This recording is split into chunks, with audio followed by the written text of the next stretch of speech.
ஓம் சாந்தி. 19/5/2026 செவ்வாய்க்கிழமை.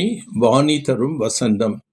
இனிமையான குழந்தைகளே, ஆத்ம அபிமானியாகிருங்கள். நடக்கும் பொழுதும், செல்லும் பொழுதும், அமரும் பொழுதும், எழுதும் போதும் இந்த பயிற்சியை செய்தபடி இருந்தீர்கள் என்றால் மிகவும் முன்னேற்றம் ஏற்படும்.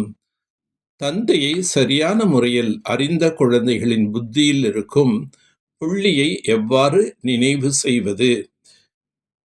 பல குழந்தைகள் கேட்கின்றனர், பக்தியிலோ அகண்ட ஜோதி என புரிந்து கொண்டு நினைவு செய்தோம், இப்பொழுது புள்ளி என்று சொல்வதனால் குழம்பி போகின்றனர்.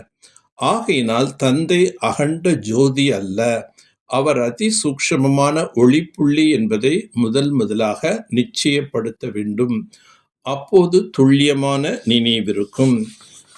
சாஸ்திரங்களில் இன்னும் 40,000 வருடங்கள் கலியுகம் நடக்கும் என்று எழுதப்பட்டுள்ளது என்று சொல்கின்றனர்.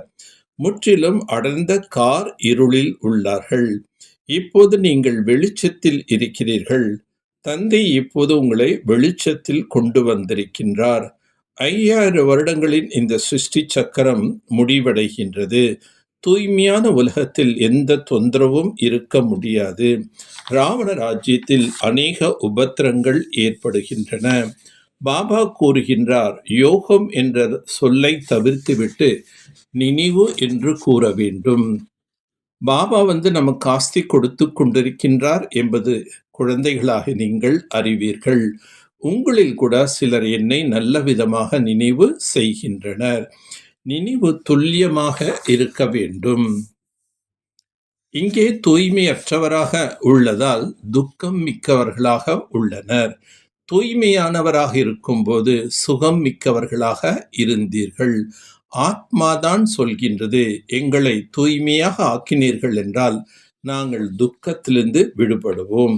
உலகத்தின் வரலாறு புவியியல் மீண்டும் மீண்டும் நடந்தபடிதான் இருக்கும். நாடகம் சர்வசக்திவானா அல்லது பாபாவா என்று கேட்கப்படுகின்றது. ஈஸ்வரன் சர்வசக்திவான் என சொல்கின்றனர். அவர் அனைத்தும் செய்ய வல்லவர் என்று புரிந்து கொள்கின்றனர். தந்தை கூறுகின்றார், நானும் நாடகத்தின் பந்தனத்தில் கட்டுப்பட்டுள்ளேன். ஒவ்வொரு வினாடி நடப்பதும் அனைத்தும் நாடகத்தில் பதிவாகியுள்ளது என்பதனை நீங்கள் அறிவீர்கள்.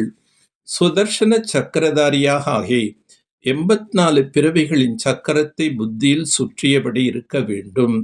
எல்லைக்கு அப்பாற்பட்ட அந்த தந்தை நினைவு செய்து எல்லைக்கு அப்பாற்பட்ட ஆஸ்தியை அடைய வேண்டும். தூய்மையானவராக ஆக வேண்டும்.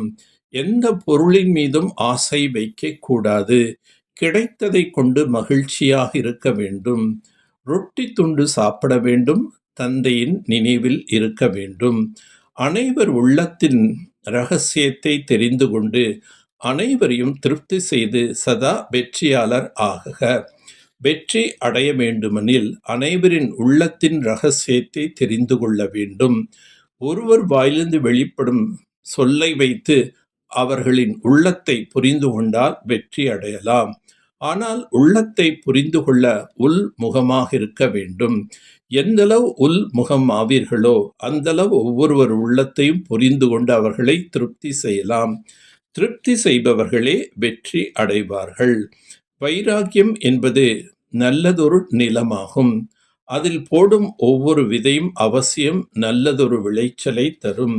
சதா ஊக்கம் உற்சாகத்துடன் சீரான மனநிலையில் இருப்பதற்கு தொடர்பில் வருபவர் யாராயினும் மாணவரோ சக துணைவர்களோ அனைவரையும் திருப்தி செய்ய வேண்டும்.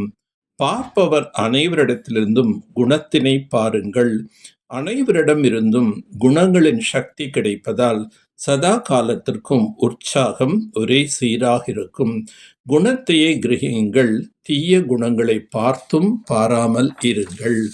நல்லது. ஓம் சாந்தி. ஓம் சாந்தி. ஓம் சாந்தி.